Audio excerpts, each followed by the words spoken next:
Hello everyone, welcome back to my YouTube channel. कैसे आप सभी लोग? आई होप आप लोग बहुत ही अच्छे होंगे। इस सेशन में मैं आप लोग के लिए बहुत ही हेल्पफुल ये सेशन आप लोग के लिए होने वाला है। यदि आप लोग एएनएम एग्ज़ाम की तैयारी कर रहे हो, जो कि एएनएम का वैकेंसी निकल चुका है 5006 पोस्ट पे, इसके लिए आप लोग तैयारी कर रहे हो तो इस सेशन आप लोग के लिए बहुत ही हेल्पफुल होने वाला है। यहाँ पे बहुत ही इंपॉर्टेंट क्वेश्चन मैं लेके आई हूँ, जो कि एएनएम एग्ज़ाम में बार बार पूछा जाता है, रिपीटेड भी क्वेश्चन है। तो हम लोग सेशन स्टार्ट करते हैं और फर्स्ट क्वेश्चन देखते हैं क्या है। यहाँ पे टोटल मैं क्वेश्चन जो लेके आई हूँ 50 क्वेश्चन है, तो आप लोग लास्ट तक बने रहिएगा। क्वेश्चन नंबर फर्स्ट, निम्नलिखित में से कौन सा एक संक्रामक बीमारी है? संक्रामक बीमारी बोला गया। संक्रामक बीमारी मतलब कम्युनिकेबल डिजीज, जो एक व्यक्ति से दूसरे व्यक्ति में ट्रांसमिट हो सकता है। तो ये कौन सा डिजीज है?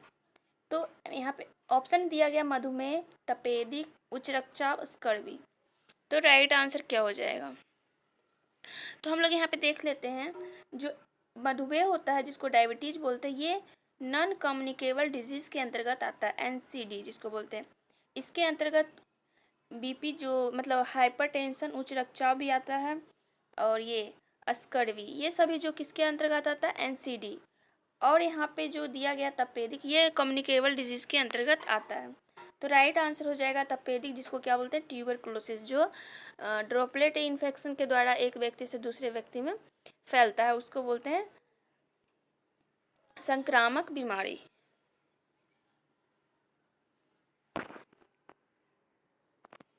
क्वेश्चन नंबर सेकेंड, शब्द रोगजनक का तात्पर्य क्या है? रोगजनक मतलब एक स्वस्थ सेल, एक रोग पैदा करने वाला सूक्ष्म जीव, एक पोषक तत्व, एक वैक्सीन। तो रोगजनक, रोगजनक क्या होता है? एक रोग पैदा करने वाला सूक्ष्म जीव होता है, उसको जिस मतलब एजेंट, जो कि रोग उत्पन्न करता है। तो राइट आंसर हो जाएगा ऑप्शन नंबर बी। मलेरिया के लिए जिम्मेदार एजेंट है। मलेरिया जो कि एक प्रकार का क्या है? प्रोटोजुआ। राइट आंसर हो जाएगा ऑप्शन नंबर सी, प्रोटोजुआ के द्वारा जो है मलेरिया का एजेंट क्या है? प्रोटोजुआ। और मलेरिया किसके द्वारा फैलता है? कौन से मच्छर के काटने से? तो मादा एनाफिलिस मॉस्क्यूटो से। राइट आंसर ऑप्शन नंबर सी।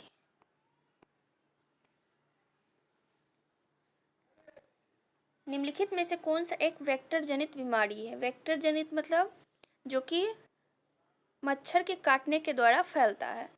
तो राइट आंसर क्या हो जाएगा? वेक्टर जनित डेंगू हो जाएगा राइट आंसर। आम ठंड के संचरण का सबसे आम तरीका क्या है? ठंड के संचरण का जो कि हवाई बूंदे। राइट आंसर हो जाएगा ऑप्शन नंबर बी। अगला क्वेश्चन है, कौन सा जीव तपेदिक का कारण बनता है? तपेदिक मतलब ट्यूबरकुलोसिस, इसका कारक एजेंट क्या हो जाएगा? माइकोबैक्टीरियम ट्यूबरकुलोसिस, तपेदिक। नेक्स्ट है, संक्रमण के रूप में परिभाषित किया जा सकता है। संक्रमण के रूप में मतलब इन्फेक्शन फैलाने वाला। दूषित पानी का उपयोग, रोगजनकों द्वारा शरीर पर आक्रमण, शरीर के वजन में वृद्धि, एंटीबायोटिक दवाओं का उपयोग। तो संक्रमण मतलब होता है जो भी एजेंट, रोग फैलाने वाले जो जीव होते हैं, उसका हमारे बॉडी पे अटैक करना। राइट आंसर हो जाएगा option number B. Next question,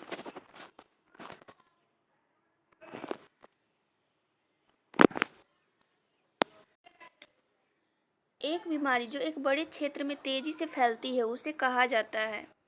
एक बड़े क्षेत्र में तेजी से फैलती है, उसको क्या कहते हैं? तो राइट आंसर हो जाएगा इपीडेमिक। राइट आंसर क्या हो जाएगा? इपीडेमिक, महामारी।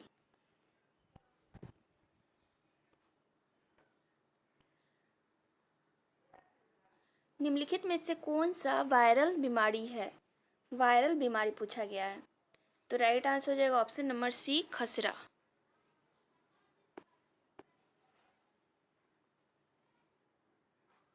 वाहक एक व्यक्ति है जो पूरी तरह से ठीक हो गया हो, कोई लक्षण नहीं दिखता, लेकिन बीमारी फैलाता है। सभी बीमारियों के लिए प्रतिरक्षा है, रोगियों के साथ कोई संपर्क नहीं। तो वाहक मतलब कैरियर, जिसमें कैरियर होता है, लेकिन उसमें जो सिम्टम होता है वो स्पष्ट रूप से दिखाई नहीं देता, लेकिन वो बीमारी फैलाने में सक्षम होता है। राइट आंसर हो जाएगा ऑप्शन नंबर बी।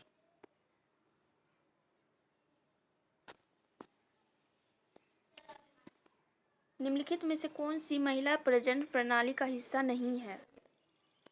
महिला प्रजनन प्रणाली का हिस्सा नहीं है, रिप्रोडक्टिव सिस्टम में वो जो है वो नहीं होता है।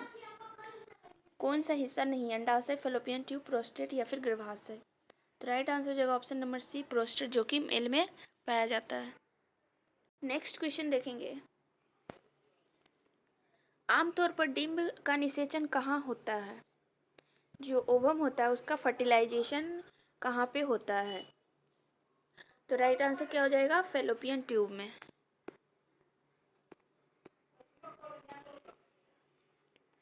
वृषण का प्राथमिक कार्य क्या है? वृषण मतलब टेस्टिस का जो प्राइमरी कार्य क्या वर्क है उसका? मूत्र उत्पादन, शुक्राणु, टेस्टोस्टेरोन का उत्पादन, रक्त शर्करा को विनियमित करना, नियंत्रण, तापमान। तो राइट आंसर क्या हो जाएगा? जो टेस्टिस होता है इसका मुख्य कार्य होता है स्पर्म और टेस्टोस्टेरोन का उत्पादन करना।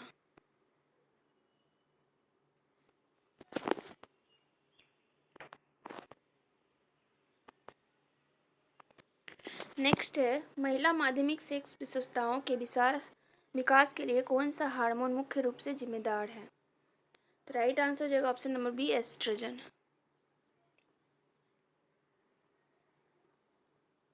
गर्भाशय का कार्य क्या है? गर्भाशय मतलब यूट्रस। यूट्रस का मुख्य कार्य क्या होता है? तो यूट्रस में जो होता है बेबी डेवलप, वहीं पे जो बेबी का विकास होता है वो इम्प्लांटेशन वहीं पे होता है, वहीं पे जो बेबी होता है उसका विकास की प्रक्रिया वहीं पे होती है।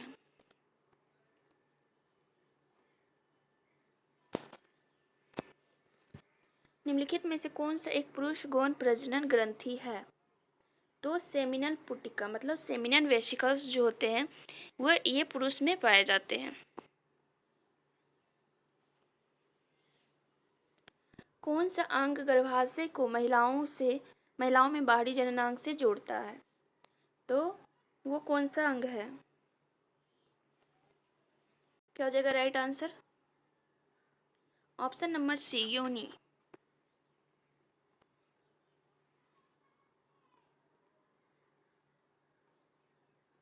अंडकोश में मदद करता है। अंडकोश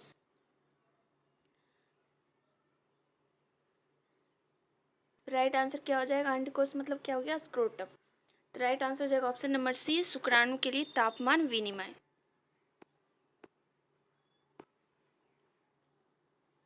कौन सी संरचना ओवा का उत्पादन करती है? गर्भाशय, अंडाशय, फैलोपियन ट्यूब, योनि। राइट आंसर हो जाएगा ऑप्शन नंबर बी, अंडाशय। निम्नलिखित में से कौन पुरुष प्रजनन प्रणाली का हिस्सा नहीं है? तो गर्भाशय ग्रीवा, जो कि महिलाओं में पाया जाता है, सर्विक्स जिसको क्या बोलते हैं? Cervix of neck, sorry neck of the uterus.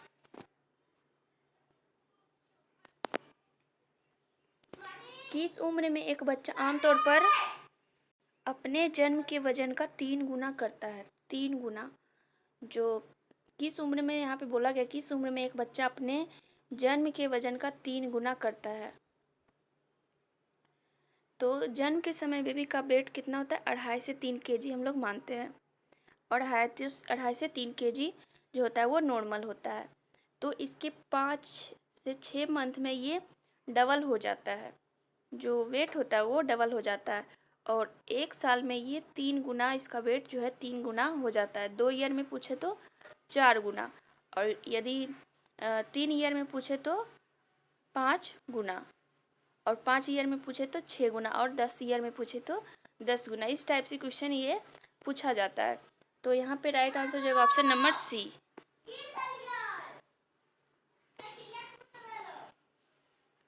एक नवजात शिशु की सामान्य सिर की परिधि कितनी होती है? तो राइट आंसर हो जाएगा ऑप्शन नंबर बी, 33 से 35 सेंटीमीटर। एंटेरियर फोंटानेल क्लोजर आमतौर पर कितने उम्र पे होता है? तो राइट आंसर हो जाएगा ऑप्शन नंबर सी, 9 से 18 माह। किस उम्र में एक बच्चा आमतौर पर बिना समर्थन के चलना शुरू करता है? बिना समर्थन के बोलना मतलब चलना क्या है? चलना शुरू करता है। तो बिना सहारे, उसको कोई भी सपोर्ट की ज़रूरत नहीं होती, तो 12 से 15 मंथ में।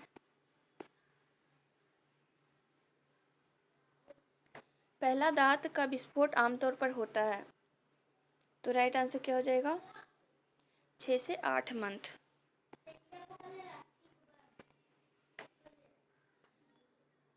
क्वेश्चन नंबर 26, सिर की परिधि और छाती की परिधि बराबर हो जाती है, मतलब हेड सरकमफेरेंस बराबर चेस्ट सरकमफेरेंस, ये कौन से एज में जो है बराबर दोनों हो जाता है? तो 1 वर्ष में। जन्म की औसत ऊंचाई लगभग है, तो 45 से 50 सेंटीमीटर। नेक्स्ट है यहाँ पे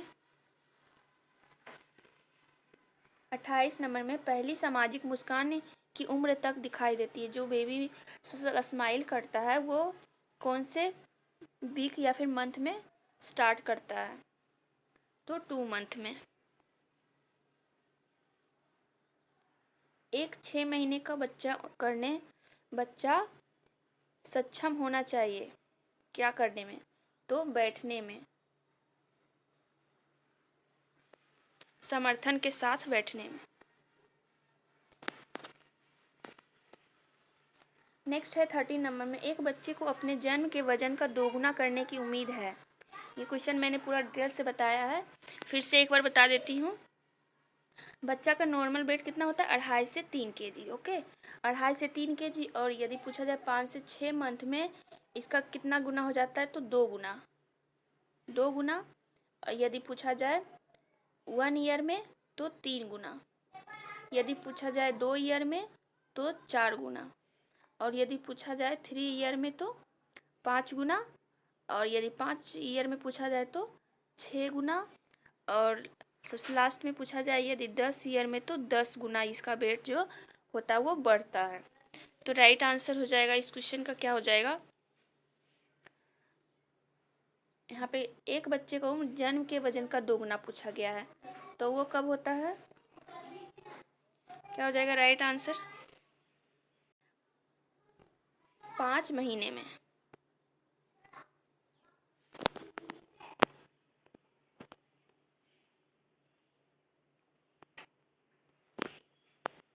नेक्स्ट है यहाँ पे, सामुदायिक स्वास्थ्य नर्सिंग केंद्रित होती है केवल अस्पताल के मरीज, पुरानी बीमारी वाले व्यक्ति, या फिर सामुदायिक सेटिंग में, या फिर केवल बच्चे।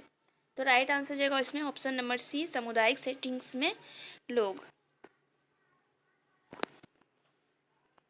अगला है 32 नंबर, सामुदायिक स्वास्थ्य नर्सिंग का मुख्य लक्ष्य क्या है? सामुदायिक स्वास्थ्य नर्सिंग का मुख्य लक्ष्य क्या है? अस्पताल में प्रवेश को बढ़ावा देना, समुदाय के स्वास्थ्य को बढ़ावा देना, संरक्षित करना, केवल इंजेक्शन देकर रोगियों को अलग करें। तो राइट आंसर हो जाएगा ऑप्शन नंबर बी। पीएससी का पूरा नाम क्या है? पीएससी जो इसको क्या बोलते हैं? प्राथमिक स्वास्थ्य केंद्र।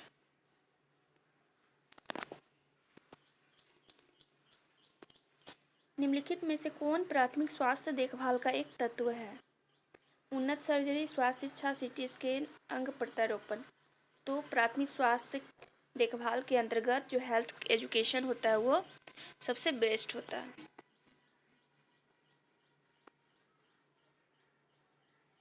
अल्मा आटा घोषणा से संबंधित है सामुदायिक स्वास्थ्य नर्सिंग, स्कूल स्वास्थ्य, प्राथमिक स्वास्थ्य, या फिर अस्पताल की देखभाल। तो राइट आंसर क्या हो जाएगा? ऑप्शन नंबर सी, प्राथमिक स्वास्थ्य देखभाल। प्राथमिक स्वास्थ्य देखभाल के सिद्धांत में शामिल है विशेषज्ञता, सामुदायिक भागीदारी, महंगा उपचार, केवल तृतीयक देखभाल। तो राइट आंसर क्या हो जाएगा? सामुदायिक, ये प्राथमिक स्वास्थ्य देखभाल के सिद्धांत में शामिल है। राइट आंसर क्या हो जाएगा? ऑप्शन नंबर बी, सामुदायिक भागीदारी।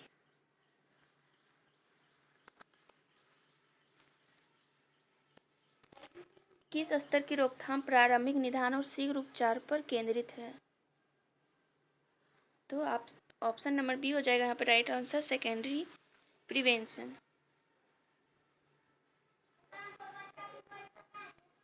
सामुदायिक स्वास्थ्य के रूप में परिभाषित किया गया है। सामुदायिक स्वास्थ्य के रूप में क्लिनिक में व्यक्तियों की देखभाल, ऑप्शन बी नंबर में दिया गया केवल गर्भवती महिलाओं की देखभाल, ऑप्शन नंबर सी में दिया जनसंख्या समूहों को प्रदान की गई स्वास्थ्य देखभाल, या फिर अस्पताल में आपातकालीन देखभाल। तो समुदाय में स्वास्थ्य सेवा, तो इसमें हो जाएगा राइट आंसर हो जाएगा ऑप्शन नंबर सी, जनसंख्या समूहों को प्रदान की गई स्वास्थ्य देखभाल। प्राथमिक स्वास्थ्य देखभाल मुख्य रूप से कहाँ दी जाती है? प्राथमिक स्वास्थ्य देखभाल तो ये पीएससी और उपकेंद्र में। सामुदायिक भागीदारी का एक सिद्धांत है। सामुदायिक भागीदारी में एक सिद्धांत है क्यूरेटिव हेल्थ केयर, प्राथमिक स्वास्थ्य देखभाल, गहन देखभाल, उपशमक देखभाल। तो सामुदायिक भागीदारी में क्या कौन सा देखभाल का एक सिद्धांत है? राइट आंसर क्या हो जाएगा? ऑप्शन नंबर बी, प्राथमिक स्वास्थ्य देखभाल।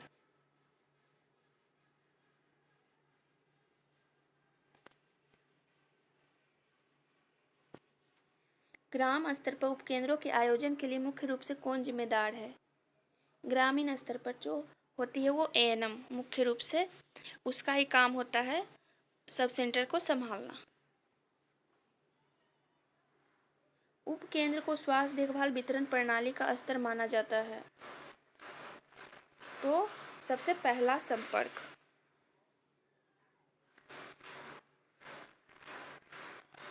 नेक्स्ट है यहाँ पे 43 नंबर, आईपीएचएस मतलब इंडियन पब्लिक हेल्थ स्टैंडर्ड के अनुसार एक उपकेंद्र की आबादी होनी चाहिए। सॉरी, ऑप्शन में मिस्टेक दे दिया गया है यहाँ पे। तो यहाँ पे सादे क्षेत्र में कितना होता है?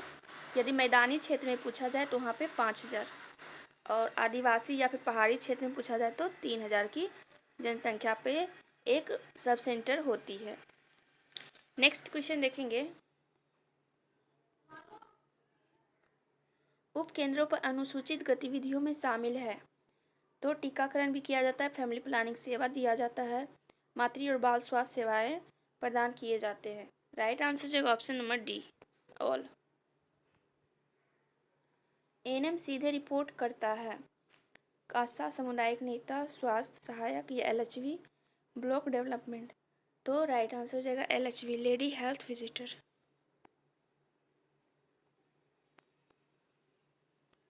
उपकेंद्रों को किस कार्यक्रम के तहत वित्त पोषित किया जाता है?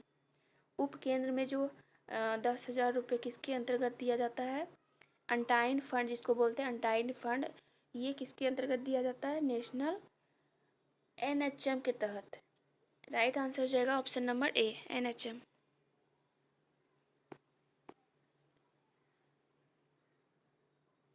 उपकेंद्रों को मासिक रिपोर्ट प्रस्तुत करनी चाहिए। ग्राम पंचायत, पीएससी, जिला मजिस्ट्रेट, कलेक्टर। तो राइट आंसर हो जाएगा ऑप्शन नंबर बी, पीएससी पर।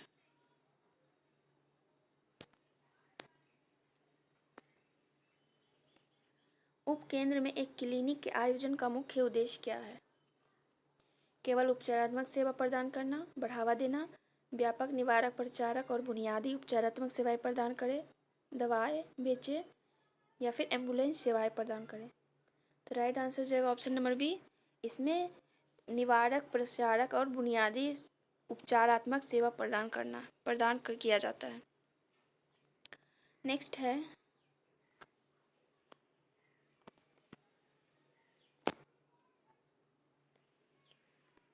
उपकेंद्र में स्वास्थ्य शिविर का आयोजन करने से पहले क्या आवश्यक है? तो सबसे पहले जो भी शिविर आयोजन करेंगे उसके पहले फैमिली मतलब प्लानिंग योजना बनाना है और समुदाय को जुटाना है। तो राइट आंसर हो जाएगा ऑप्शन नंबर बी। नेक्स्ट है और लास्ट क्वेश्चन है,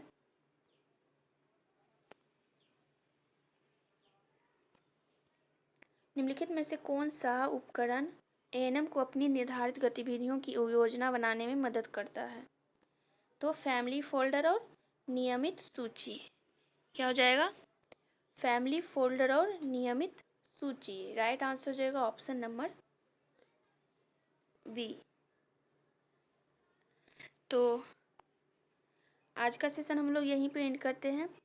आई होप आप लोग को ये सेशन अच्छा लगा होगा। Thanks for watching.